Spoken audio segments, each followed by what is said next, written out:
The topics I'll try to cover today include an introduction to what is chromatin, an introduction to histone modifications, and then talk about ChIP, which is a technique we use for mapping histone modifications. But then we're going to hand it off to Noam, who's going to talk to us more about the actual data manipulation after you've done a ChIP and a ChIP-seq. So I'll just start by introducing the concept of chromatin. Chromatin was, the word was coined by Walter Fleming back in the late 19th century. And in the work of Walter Fleming, he used aniline dyes to visualize structures within cells. And these colored structures were called chromatin. And he associated the chromosomes with the chromatin. He also coined the word mitosis, but he did not actually associate chromosomes with heredity. So these were structures within cells that were colored, that were stainable with dyes, but not functionally associated with heredity at that time. The association of DNA with heredity came later, in the mid-20th century, based on these experiments using what was known as pneumococcal transformation. So the pneumococcus was a pathogenic bacterium that, and there were virulent strains and non-virulent strains of it, and it was possible to transform the non-virulent strains to virulence by combining a heat-killed virulent strain with a viable non-virulent strain and co-infecting a mouse with these. And it was not appreciated at the time what was coming out of the dead virulent strain that transformed the live non-virulent strain when this work was first done. But by the mid-20th century, it had been demonstrated fairly convincingly that DNA was the actual source of the hereditary material. This is just a beautiful picture showing what chromatin looks like when stained with a Herxt dye. And you can see, I think this pointer might work. I'm not sure about the pointer, but this illustrates the binding of the dye in the minor groove of the DNA. So what is the biological function of chromatin? I'm going to go through a range of things that it's involved in.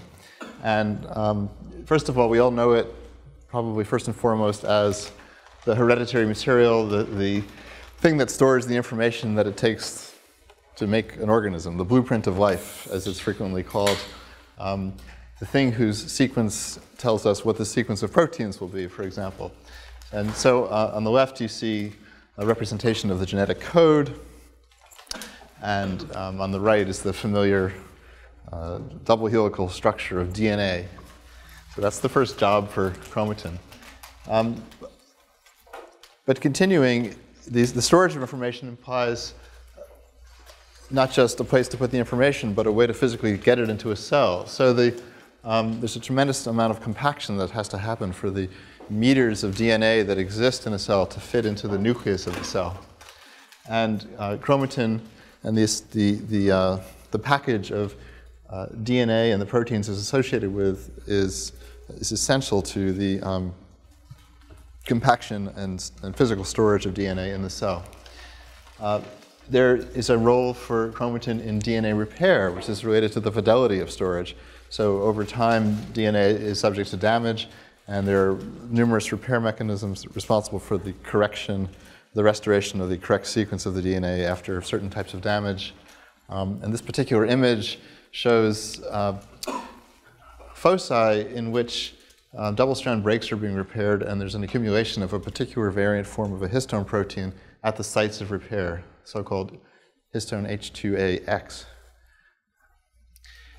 I'm going to skip one there. Another job for chromatin is the expression of information. Okay, so the information is stored, but it's also expressed, and the process of expression is known as transcription, involving the copying of DNA to RNA by an enzyme called RNA polymerase. Again, very, very, very basic introductory stuff. One more job for chromatin. Through the expression of genetic information, you have the possibility of the process of differentiation, the elaboration of many, many different cell types from a single fertilized egg. And indeed, as I was going through these slides again this year, it occurred to me that to add a comment here, which is that differentiation and the ability to derive multiple cell types from a single cell type is really one of the key concepts of the field we call epigenetics.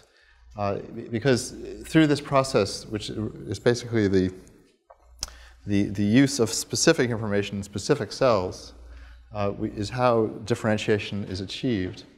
So, but how is it possible that in a cell in which there's many, many genes, that only a particular subset of the genes are used in any particular cell, and the right subset of cells? So this is the key concept that we're working on in the field of epigenetics. Another job for chromatin is the transmission of information. So as cells divide, there's a replication of chromosomes, a replication of DNA, and then an actual segmentation or segregation of DNA into daughter cells that happens with cell division. And the chromosomes have to be the mechanical vehicle that enables this to happen. And this photograph shows a cell that's in the midst of mitosis, and the darkly stained structures there show the highly condensed chromosomes in the process of the movement away from what's going to become the plate separating the two daughter cells. Another key process that chromatin is involved in is recombination. So this is the process whereby the two different chromosomes, one inherited from each parent, actually exchange sequences. And this is a particular nice illustration of that, of the intermediates that form during the process of recombination. And then finally, this is really not high on anybody's lists of a job for chromatin, but it's been known for over half a century, and it's still being studied. But chromatin actually has antimicrobial activity in very specific cellular contexts. So what's pictured on the right is a type of cell in the blood called the neutrophil, or the polymorphonuclear leukocyte, which has this very atypically structured nucleus, as you can see here. And these cells are key to the innate immune system, and they, in certain situations in fighting microbial disease, they actually secrete their DNA to the environment, and dying in the process, obviously. But the DNA and the chromatin and proteins associated with the chromatin have potent antimicrobial activity, both creating a physical barrier to the movement of the microbes, but also richly loaded with active antimicrobial factors. So one last job for chromatin. Finally, bringing it back toward more conventionally accepted ideas, this is shows you the structure of DNA as it's associated with a scaffolding protein that exists in the nucleus called the histones. And the histones exist as octamers, complexes of 8 proteins. Actually, it's a dimer of 4 proteins: histone H2A, H2B, H3, and H4, occurring in a symmetrical pair to create an octamer. And so each histone has the DNA wound around it, and the geometry of it is such that there's 147 bases of DNA wound around a single histone.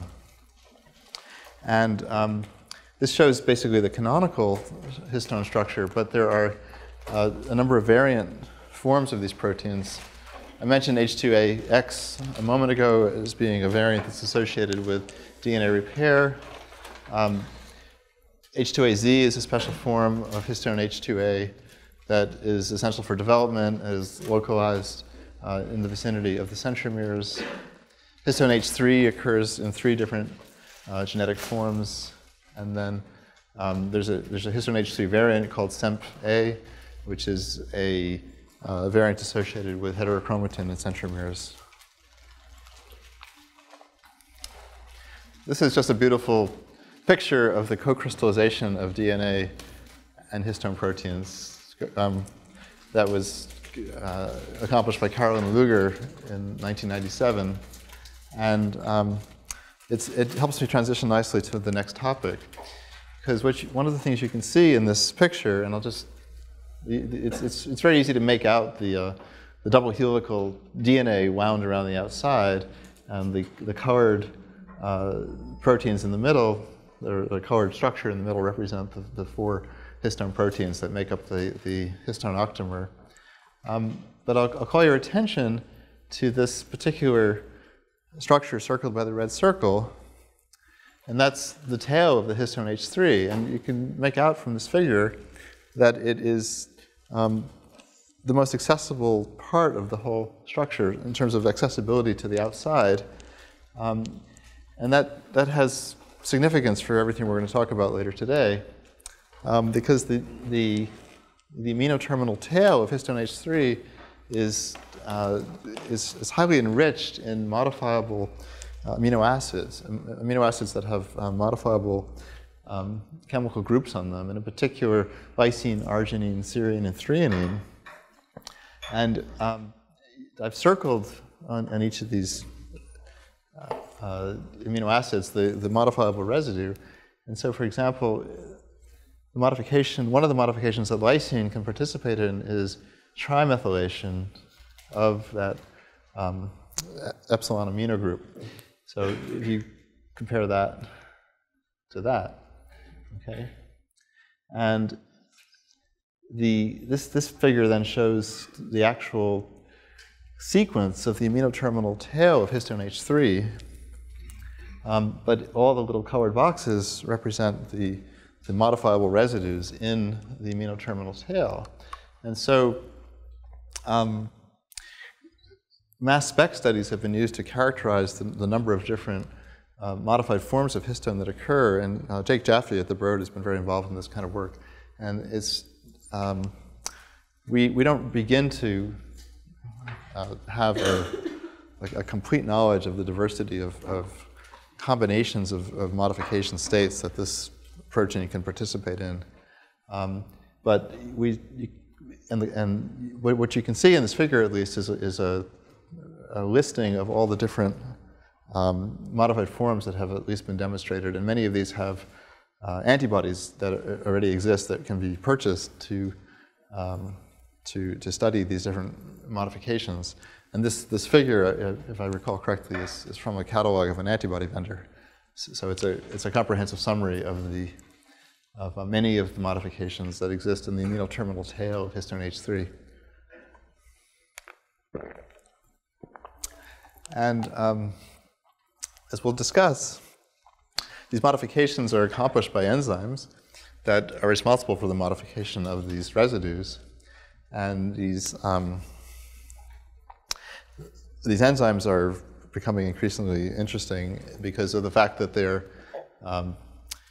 frequently mutated in cancer, and their activity is druggable. So they're becoming a large industry in themselves, the elaboration of chemical matter that acts on the enzymes that are responsible for the modification of histones. This gives you a little bit of an illustration of the functional significance of some of these modifications. So what you see here is the interaction of a trimethylated form of lysine at position 9 in histone H3 interacting with a chromodomain protein, HP1. The chromodomain is the name for a methyl lysine binding domain that exists in many proteins. And the red arrow pointing to the actual trimethylated form of lysine 9. And this is another view of the same interaction, but highlighting the electronic interactions, if you will. So that structure that's provided by the HP1 around the methylated lysine is consisting of 2 tyrosines and a tryptophan creates what's called an aromatic cage, and that's responsible for the high affinity association of HP1 with the lysine, with the methylated form, trimethylated form of the amino terminal tail of histone H3. This is generalizable to a number of other amino terminal tail binding factors, and as is summarized here, so there's several different families of methyl binding proteins. Three of them, the chromodomain, tutor domain, and MBT domain, make up what's called the royal family, and PhD fingers are yet another methyl binding family. Some of the terminology here is just based on how things were originally discovered. It's kind of peculiar. I think PhD stands for plant homeodomain, and MBT is mutated in brain tumor. So they're not really all necessarily descriptive names any longer, since these exist. The PhD domains are not confined to plants, for example. The bromodomain is another structural domain involved in binding, but it is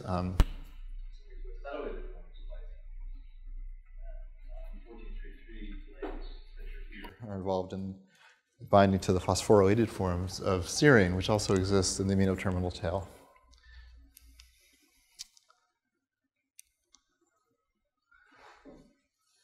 Let's see whether this works. So what's the difference between H3 and H4? H3 and H4 are completely distinct proteins. They have different structures, and they're both subject to epigenetic modifications. Where the preponderance of the work that our group has done and many other groups have done is focused on H3, but there are certainly some interesting modifications that have functional significance in H4 as well. I think I've lost control of the slide advancing. So, could this be a battery function, or? Okay. All right, so this is a historical paper, which it was very influential, and it's worth being aware of as you start to think about this field, that David Alice advanced in 2000, the idea that there was a so-called histone code, and the idea being that these, as we proposed here, we propose that distinct histone modifications in these tails act sequentially or in combination to form a code that is read by other proteins to bring about distinct downstream events. And I'll just comment that this concept of a code is sort of out of favor because codes usually connote some kind of one-to-one translation. If you think about the Morse code, in which a particular series of dots and dashes always means a particular letter. And our understanding of histone modifications is not consistent with them being simply a code. On the other hand, the basic idea is correct, that histone modifications are associated with distinct functional states in the epigenome. Are we good? Thank you. Thank you very much. That's great. And so, I've borrowed a slide from Tarjei Mikkelsen, who was one of the pioneers in this field of ChIP-seq, and who's still here at the BroadE in the BTL. That expresses this idea that transcriptional states correspond to histone modifications. So this is fairly old insights, but still quite correct. So a transcribed gene has a peak of K4 trimethylation in the vicinity of the promoter of the gene, and then the gene body has an enriched concentration of trimethylation of lysine 36, for example. That's what this picture shows. And I should mention that this is the first picture in this presentation that actually shows, uses alignment to a genome scaffold to present the results of a ChIP-seq experiment. So in that sense, I'm getting way, way ahead of myself and presenting things out of order. And there's going to be more later in the morning or the afternoon about how these pictures are made. So please bear with me and just accept that if it's not too unfamiliar, what we're showing here is the y-axis of this histogram is the genome, in this case a particular gene, and the x-axis, excuse me, I think we've got the x and y backwards. The x-axis is the genome, the y-axis is the frequency of finding the modification of the histones in that region of the genome with a particular chemical modification using the method of ChIP-seq that we're talking about this morning. Is that the frequency across many people, or like what? No, it's not across many people. It's just from a single preparation of cells. Single preparation of cells. Okay, every cell will be a slightly different concentration state. What's the frequency? Well, these experiments are done using millions of cells. And so this is sort of an average across the millions of cells. It's only recently become possible to do these kinds of experiments with single cells. And that's an area that's still in its infancy. I don't really want to try to comment on the consistency or inconsistency between what you learn from that and what you learn from this, although I think basically they are consistent. But no, this is done from a single preparation of cells. And just trying to make the point, and as I said, getting ahead of ourselves, but that there is a type of encoding of functional state that is found in the combinations of histone modifications. That's really the only point I'm trying to make here. And it's quite consistent with the hypothesis of David Ellis from 2000, but it's not exactly the same either. And so if you bear with me in terms of what the meaning of these figures is, and we're going to learn more about what these figures are and how they're made in the next hour, that's really the only point I'm trying to make. And so when you get to a non-coding RNA gene, it structurally looks a great deal like a transcribed gene in the sense that it has an enrichment for K4 trimethylation near the promoter region, and then it has enrichment of the K36 trimethylation in the transcribed gene body. A silenced gene, in this case silenced by a particular mechanism involving a complex of proteins known as polycomb, has elevation for at trimethylation of lysine 27 in the amino terminal tail of histone H3, and it has little to no trimethylation at lysine 4. Okay, so once again, a different encoding of a transcriptional state by the modifications of the histone proteins. And finally, as Tarjay noted in this old figure, there are specific modifications that are associated with heterochromatin, the fairly stable state of gene repression involving lysine 9 trimethylation and lysine 20 trimethylation, which is on histone H4, incidentally. So that's an example. Somebody asked about histone H4. Here's an example of histone H4. So then, just to summarize this part of the talk, that chromatin is regulated by histone modification. Chromatin is not an inert structure, but rather an instructive DNA scaffold that can respond to external cues to regulate the many uses of DNA. And we've talked about a variety of things that DNA is involved in, not just gene expression, but all these other things that we talked about involve the regulation of the chromatin structure. A principal component of chromatin that plays a key role in the regulation is the modification of histones. There's an ever-growing list of these modifications, and this is true today. That histone modifications play a fundamental role in most biological processes that are involved in the manipulation and expression of DNA and the conformational structural changes in DNA. And finally, transcription is the best characterized process which is regulated by histone modification, but we don't believe it's the only process that's regulated by histone modification. And at least one other example we touched upon earlier was the process of DNA repair involves histone modification, at least at the level of substituting a variant polypeptide in the histone octamer scaffold. So now to switch gears and talk about the specific method of ChIP, which is the title of the BroadE. Again, starting with historical approach. So this paper from 1985 was the first publication that actually used the ChIP method. working in Drosophila melanogaster. And it's intriguing to see that the way it was done in 1985 is largely the same as the way it's done today. The differences between the way it was done then and the way we do it today are fairly small. They just have to do with small technical differences in how we clean up DNA after precipitating it and things like that. But you can see the basic steps of extracting DNA from cells.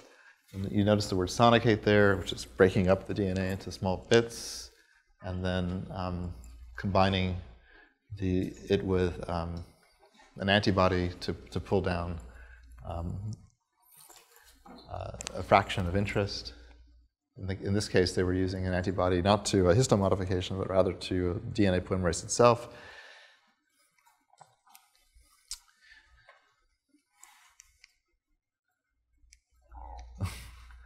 I'm having this trouble again.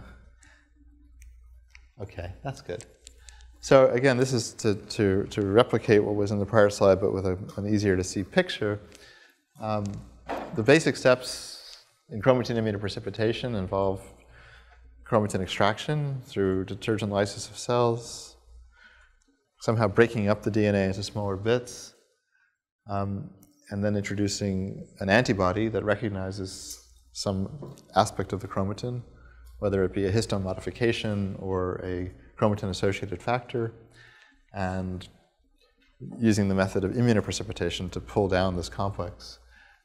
In this picture, the blue circle represents either a magnetic bead or Sephiros, which is to which the antibody is adsorbed, and the antibody is recognizing, in the case of the green circle, a modification in the tail of the histone protein, or in the case of the brown circle, it's recognizing some other protein that is not part of the histone octamer at all, but rather as another chromatin-associated protein, such as an enzyme that's involved in the modification of histones.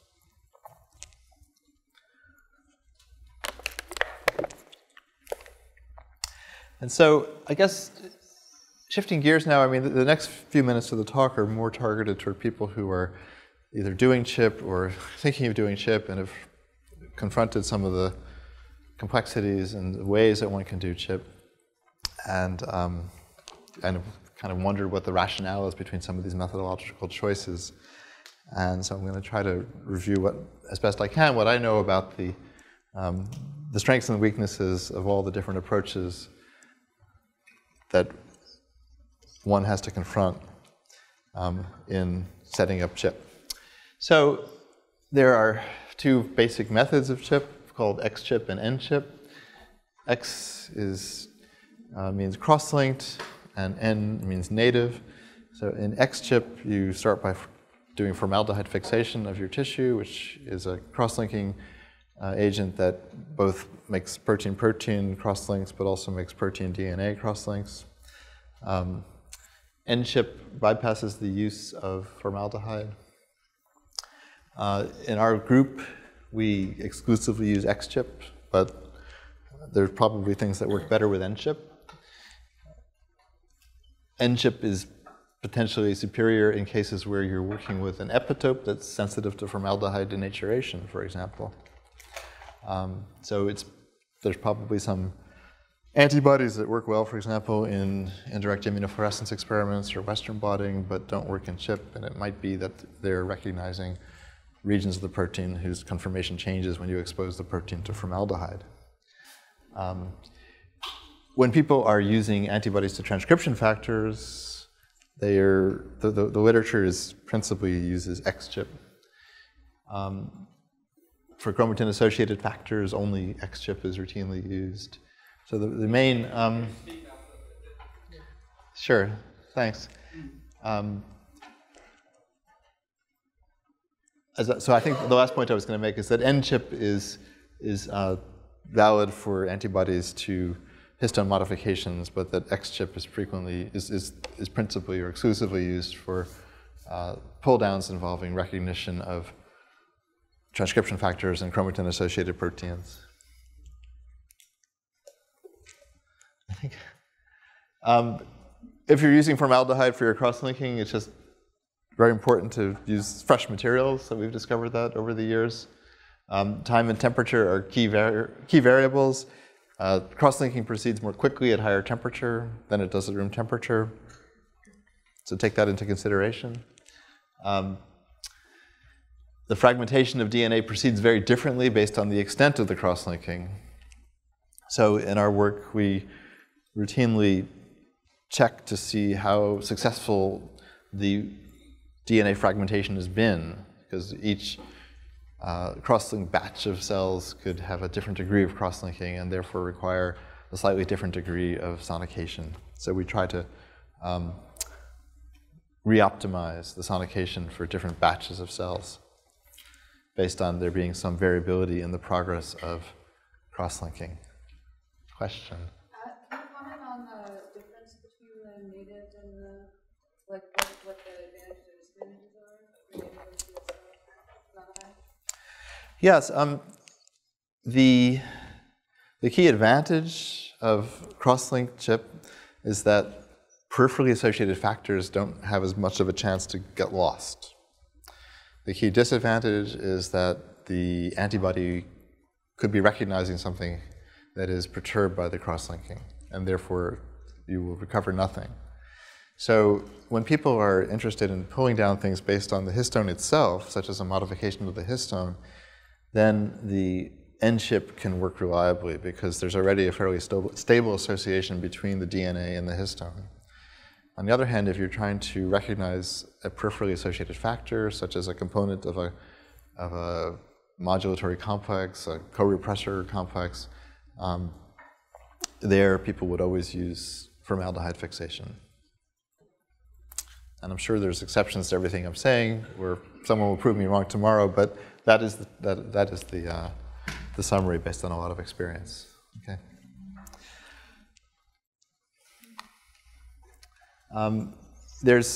In our group, we've used fundamentally two different methods to extract cells, and they each have their strengths and weaknesses. We refer to them as a one-step lysis versus a nuclear prep followed by nuclear lysis. And so in a one-step lysis, where you typically use 1% STS, and both the cell membrane and the nuclear membrane are lysed in a single step. So you get a very messy prep. This can be beneficial if you're working with rare, scarce materials, because there's fewer steps involved and there's less chance to lose material. On the other hand, if you start with a nuclear prep, that could be beneficial because you are eliminating a lot of the protein before you actually introduce your antibody to the system. So there's fewer chances for your antibody to either be tied up with an irrelevant protein or for it to cross-react with some other protein that will increase the background in the experiment. If you're working with proteins that shuttle between the cytoplasm and the nucleus, then it's particularly important to think about this distinction, because if you use whole cell extracts, then some of your antibody could be tied up with a cytosolic form of the protein and therefore not have an opportunity to be chromatin associated, so your chance to pull down DNA, which is your actual objective in the experiment, is undermined by that.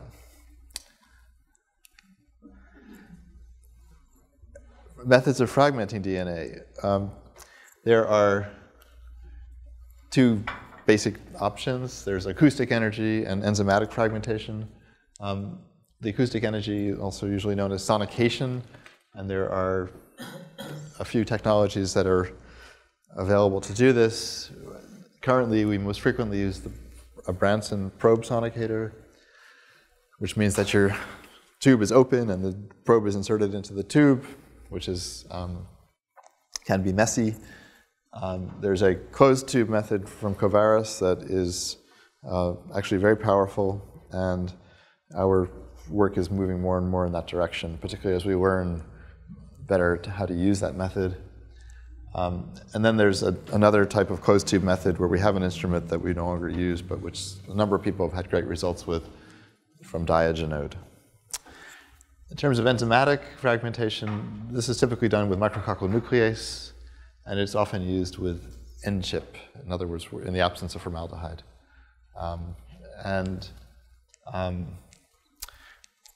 So one of the protocols that relies on microhardcore nuclease takes advantage of the fact that the nuclease preferentially cuts between the histones because there's a greater accessibility for the enzyme between the histones.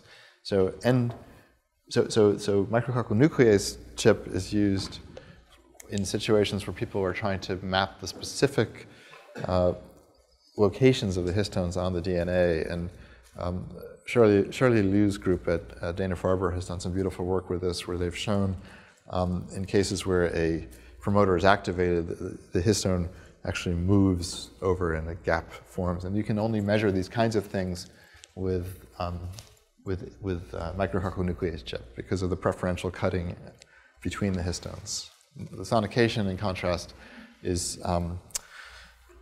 the acoustic energy doesn't preferentially cut between histones. It just cuts the DNA anywhere. This is just an old example from 2008, apparently, of what the sonicated DNA looks like when analyzed in an Agilent bioanalyzer. And you can learn something from these profiles about the degree of sonication that you've accomplished. So the way to read these figures is that the peak on the right is essentially the high molecular weight fraction that has not been broken down, and as the time proceeds, more DNA is shifted toward the left to a lower molecular weight fraction. So based on this, one can identify under-sonicated, optimally sonicated, and over-sonicated preparations. Monoclonal antibody versus polyclonal antibody. Over time, we're learning more and more about the potential to use monoclonal antibodies in ChIP. Historically, the field has relied on polyclonal antibodies and a kind of urban legend that the monoclonals don't work, or that they're too sensitive to the denaturing effects of formaldehyde. But there are some clear disadvantages to polyclonal antibodies, namely that the batches are finite sizes because they're based on things like rabbits, and therefore you have to continuously acquire new lots of the antibody and revalidate the antibody.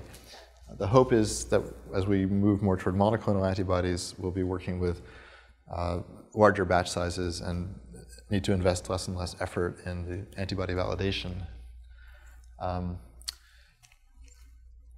Historically, it's been hard to find monoclonals that were effective, but as I said, this is changing. And for example, we now have a number of monoclonal antibodies that we know work well in routine ChIP experiments.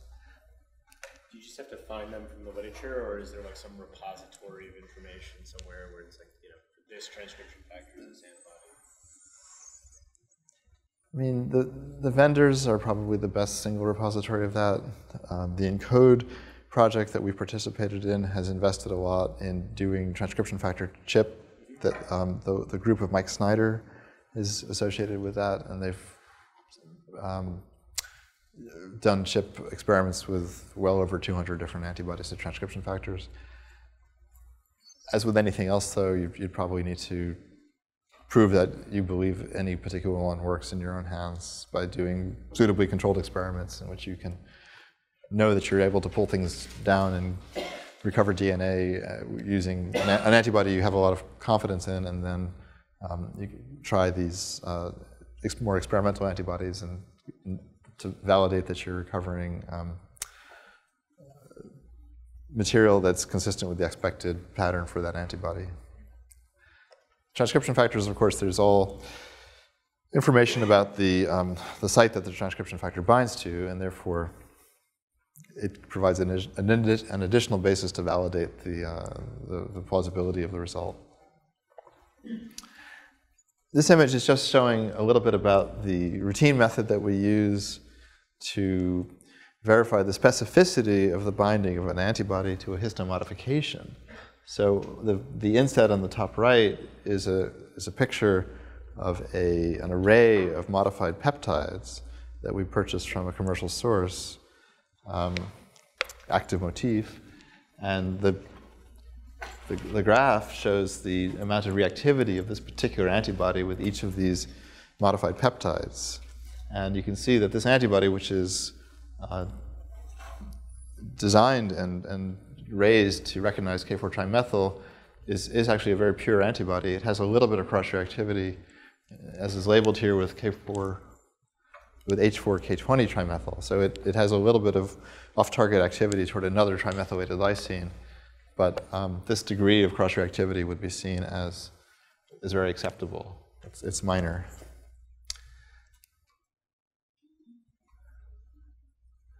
And a final point about this question of the actually way of doing a chip. I mean, another methodological variable has to do with the order in which you combine things. And once you've made a chromatin extract, are you going to combine a naked antibody with it and then bring in a bead subsequently, or are you going to start by pre-conjugating an antibody to a bead and combine that pre-conjugated complex with the extract? Both methods can work. There are reasons to prefer, however, the method in which you pre-combine the antibody with the extract and bring in the bead for as short a time as possible, because that association takes place very quickly, and it also has the benefit that the antibody is free to diffuse unencumbered by the bead during its interaction with the extract. But we've had excellent results with both methods, so it's only in certain situations does it make a difference which way you do this. After a chip is done, the complex is retained, typically using a magnet. If you're using magnetic beads, it's washed extensively. The DNA is eluted, cross-links are reversed. The preparation is treated with protease and RNase, and the DNA is purified using phenol or spry beads currently. That recovered DNA, which is then subject to Illumina library construction using canonical steps that are familiar to people who do this kind of work with DNA in general: end repair, A-base extension, adapter ligation, PCR amplification, and so on. Gel purification is necessary in particular if you are working with material which at the end of the chromatin, at the end of the sonication step, has a broad molecular weight range. Some people have found ways to sonicate the material so that the DNA is already in a very defined molecular weight range, and they can therefore bypass gel purification at this step. Finally, the libraries are pooled because they're made with different adapters, and that enables multiplex sequencing in Illumina high-seq instruments. The library construction has been done with enzymes supplied by each of these vendors, and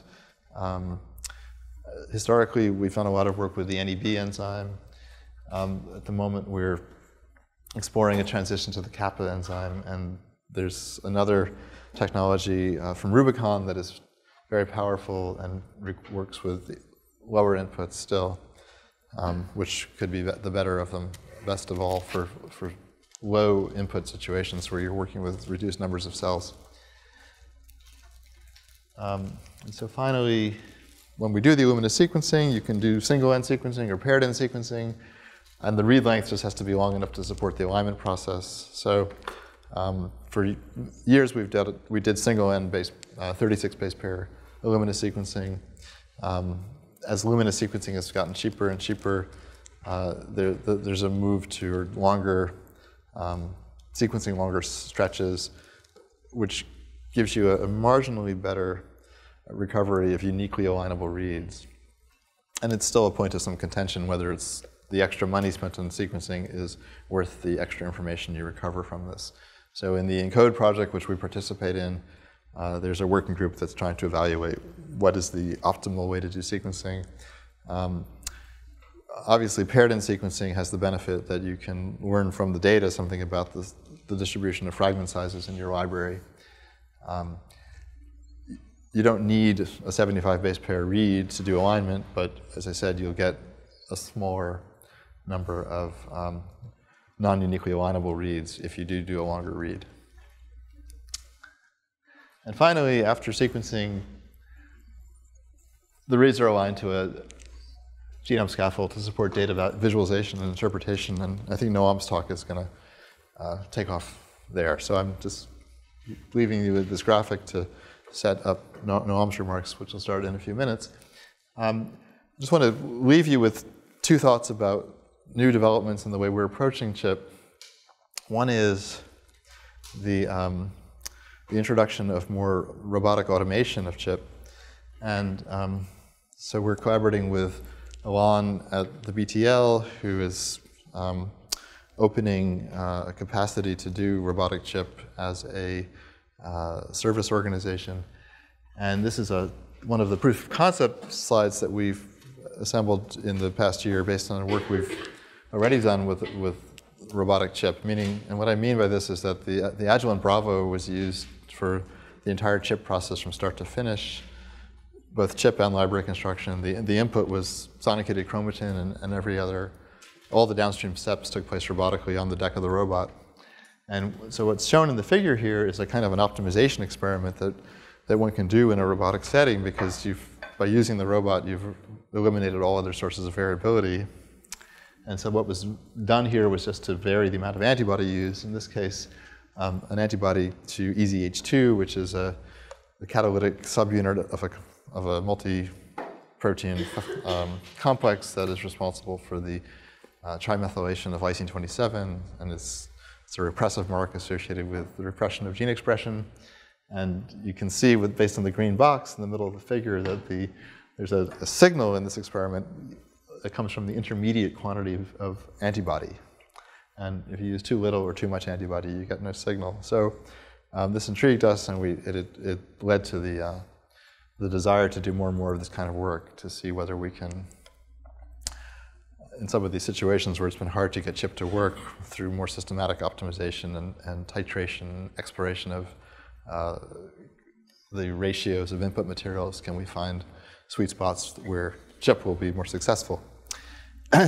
And the graphs on the bottom just illustrate in two different ways which your eye is already telling you from the graph on the top of the superiority of the intermediate conditions. So this graph here shows you that the fraction of the reads that are associated with a statistically enriched region is greater in the middle, and the graph on the right tells you that the number of discoverable enriched regions is greater in the middle, again corresponding to the intermediate quantity of antibody. And the other new development that we're looking forward to is to try to do ChIP in the context of a microfluidic ChIP. Go ahead. Did you keep the amount of beads constant in that previous? Yes, we did. Everything was held constant except the amount of antibody added. So the last point is just we're also working with Paul Blaney to do ChIP on his microfluidic ChIP. So it's another type of ChIP on chip. This, for those of you who haven't heard Paul present this, he gives great talks, and his apparatus is controlled by pneumatic valves that are open and closed based on pressure, and so the whole laboratory process can be microminiaturized into sub-nanoliter volumes. It's an extraordinary reduction in the quantity of materials used, and the apparatus basically works based on flow through microfluidic channels, and you can sort of see that in this stop motion picture where a valve opens and then the material is caught again. So the dark substance that was moving in that picture actually represents a magnetic bead that could have derivatization with protein A and be coupled to antibodies and have in solution the chromatin. So we're using this apparatus to do ChIP in a micro scale. And this is all very experimental still and just getting started. Okay. And finally, if I haven't answered any of your questions yet, please go ahead. But question? Any idea why there was less pulled out of the antibody in the previous one? I think that it could be a byproduct of the fact that the background goes up, and therefore the ability to see a signal is lost. So it seems like you even lost the peak in that. I don't know where the scales of the scales of the slides, I don't exactly remember that, and if I can go back, I will. serves me right for doing a stop motion animation. But in any event, there is no signal in the high antibody treatment. And I think that could happen if, with higher amounts of antibody, if there are nonspecific associations between the antibody and the chromatin, then by adding too much antibody, you are no longer simply recognizing the EZH2 protein on the chromatin, but you're simply recognizing any chromatin. The experiment was repeated, in case you're wondering, and the results were consistent. So it's a real effect.